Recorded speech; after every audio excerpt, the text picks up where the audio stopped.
and welcome to Biscontv News. I am Stella Para. First, the headlines. On the national scene, IPOB backs Enugu governor to end Monday sit-at-home. Activities resume at Oyo bus terminals. In business news, Senate queries AJF over 910 billion naira MDA's loan. On the foreign scene, nearly 80 schoolgirls poisoned, hospitalized in Afghanistan. And in the weather sport, 22 dead in auto crash involving Malawian footballers and supporters. Now, the news in full. The indigenous people of Biafra, IPOB, has backed the Enugu State Governor, Dr. Pitamba, on his commitment to end the Monday sit-at-home in the state, adding that they are supporting him to stop it because IPOB had already stopped it. The pro-Biafran group, however, cautioned the governor against the use of force on the people, saying the police know the criminals enforcing the non-existent sit-at-home. IPOB stated this in a statement by its spokesman, Emma Powerful, on Monday, while also reminding Mba that the group had already suspended the exercise before some criminal elements hijacked it. Now, barely 24 hours after the inauguration of the new Executive Council members of the Parks Management System in Oyo State, normal activities on Monday resumed at the various motor parks in Ibadan, the state capital. The transporters have moved into the multi-billion naira bus terminal at both the Challenge and the Ojo areas, which had been under lock and key after the ousting of the fleeing leader of the disbanded Parks Management System, Mukaila Lamidi, popularly called Auxiliary. Auxiliary was declared wanted by the Oyo State Police Command for allegedly stockpiling arms and ammunition after the Parks Management System was dissolved by the state governor, Seyi Makinde. Auxiliary, whose house was also raided by the police, was further accused of robbery, kidnapping, and other criminal acts. Makinde, while announcing the new leadership of the Parks Management System on Sunday, said the appointment was part of the reorganization of the system embarked upon by the state government, adding that the new management team comprises members from all the major factions in the transport union. The Under-State Deputy Governor, Mr. Lucky Aiyedatiwa, has denied the allegation that he was found of beating up his wife, Mrs. Oluwaseun.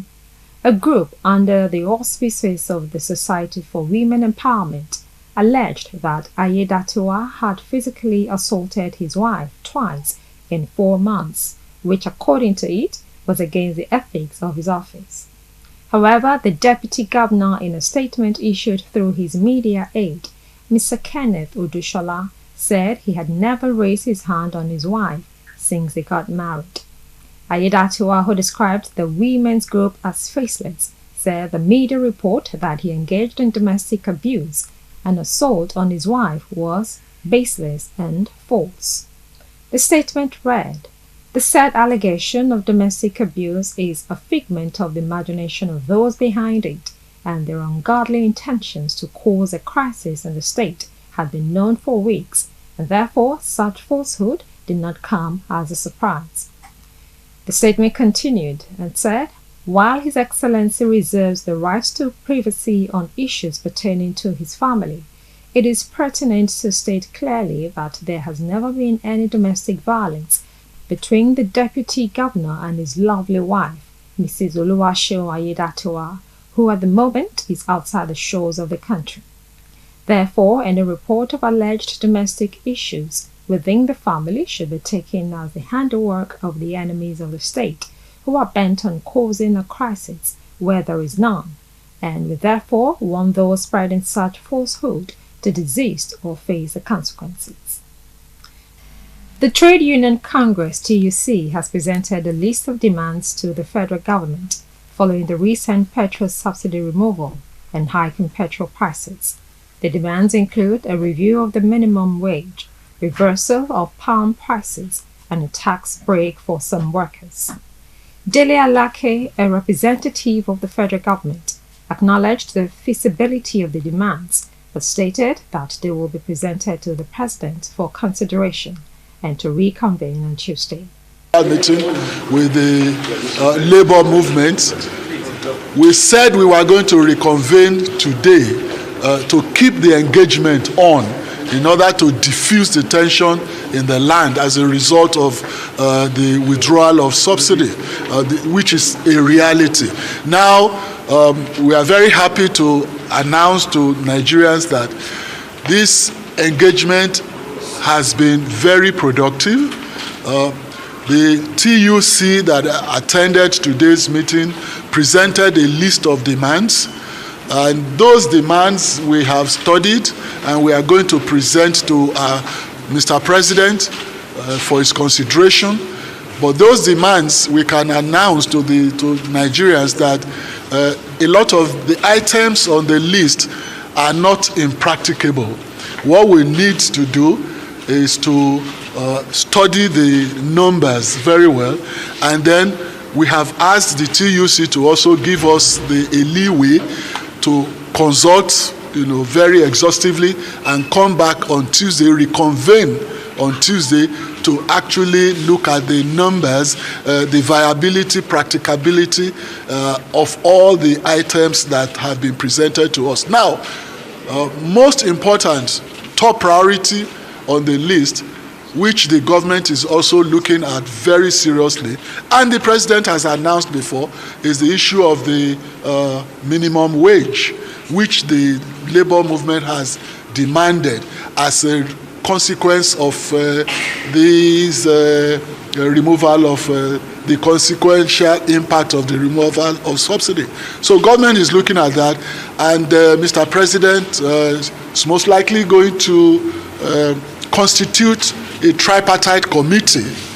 That is the committee of federal government and including the states, then the organized labor on the other part, and the private sector. We have presented the list of our demands to them, and they received it in good faith that they will go back to their principal and come back to us on Tuesday. So we are hopeful that the demand that we have presented would it will be reviewed in the best interest of Nigerian workers and the entire Nigerian masses. The demand for a minimum wage, and we stated that for us it is quite apt that the minimum wage today is not a living wage, as we all know.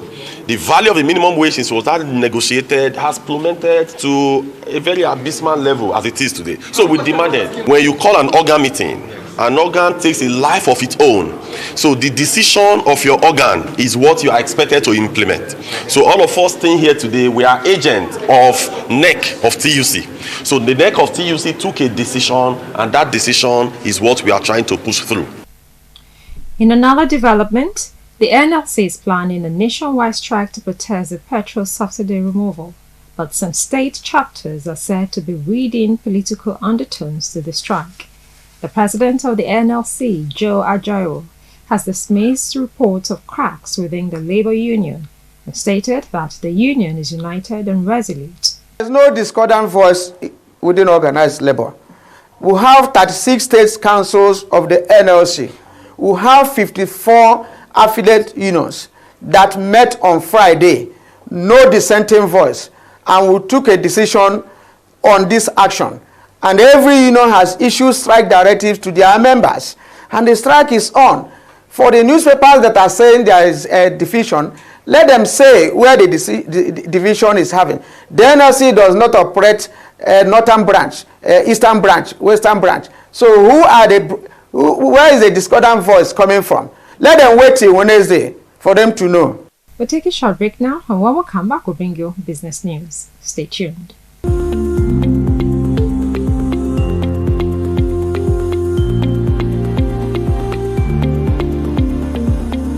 Welcome back. You're still watching Biscontv News. Now to business news.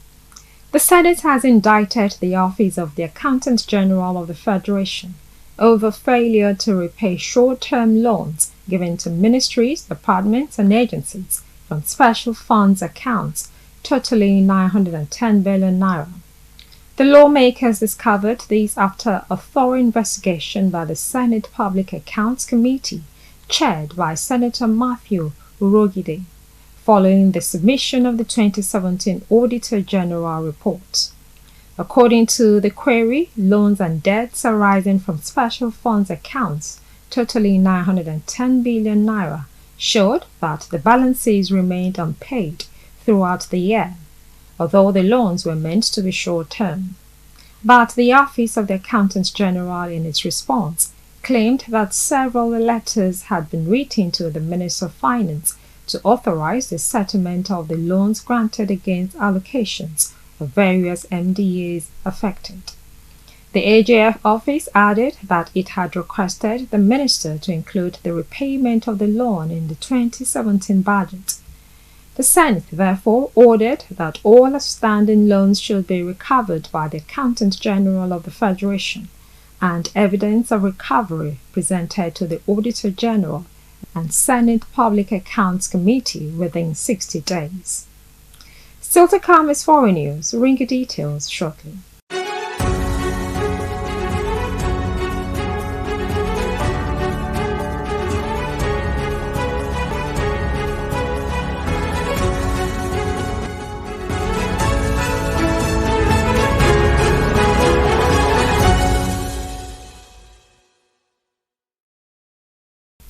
Welcome back. You're watching Biscontv News. You can watch us live by downloading the Biscontv app on your Android and iOS devices or visit our YouTube channel. Now to foreign news. A local education official in Afghanistan said nearly 80 girls were poisoned and hospitalized in 2 separate attacks at the primary school. The head of the Provincial Education Department, Muhammad Rahmani, said the poisoning occurred in Sangcharak district, northern Afghanistan.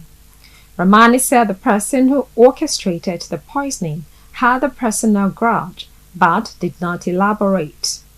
The Afghan education official disclosed that 60 students were poisoned in Naswan-e-Kabod-Ab school and 17 others poisoned in Naswan-e-Faizabad school. It was thought to be the first time this kind of assault happened since the Taliban grabbed power in August 2021 and began their crackdown on the rights and freedoms of Afghan women and girls. Girls have been prohibited from education beyond 6th grade, including university, and women are barred from most jobs and public spaces. Since the ban on women's education, girls have access to schools, while hundreds of thousands of girls and young women are living in fear and depression since the Taliban takeover. The department's investigation is ongoing, and initial inquiries show that someone with a grudge paid a third party to carry out the attacks, Rahmani said. It's now time for sports news. We'll bring you details after this break.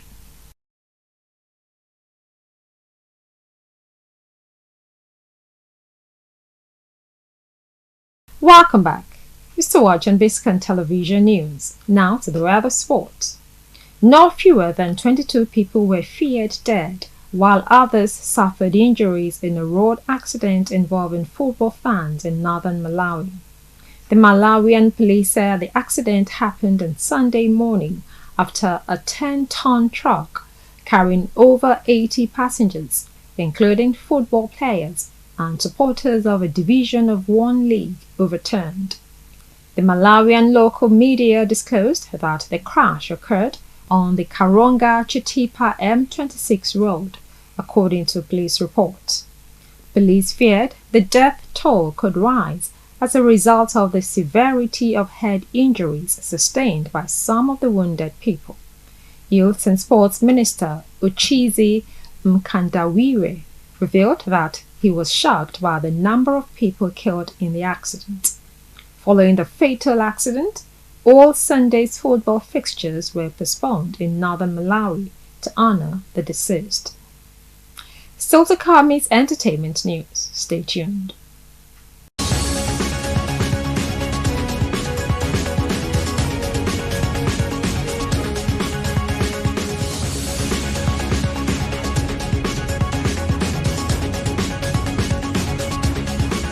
Welcome back. You're watching Biscontv News. Now to some entertainment news. Burna Boy is one of the artists leading the exportation of Afrobeats to a global audience through his sensational music and captivating stagecraft. Burna Boy becomes the first African artist to sell out a stadium in the United Kingdom after 60,000 fans came out to see him perform at the home of West Ham Football Club.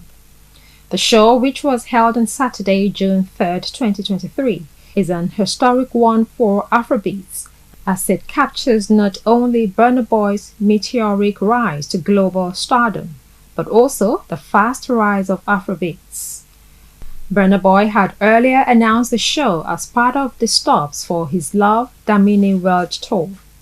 The London Stadium concert comes as a great moment for fans and stakeholders in the Nigerian music industry, who were glad to see Afrobeats go from selling out theatres to the O2 and now a stadium.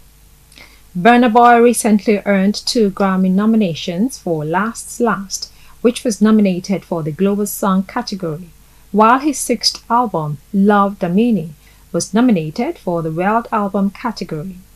With his performance at the London Stadium, Burna Boy continues to set the pace as the artist leading the international push of Afrobeats.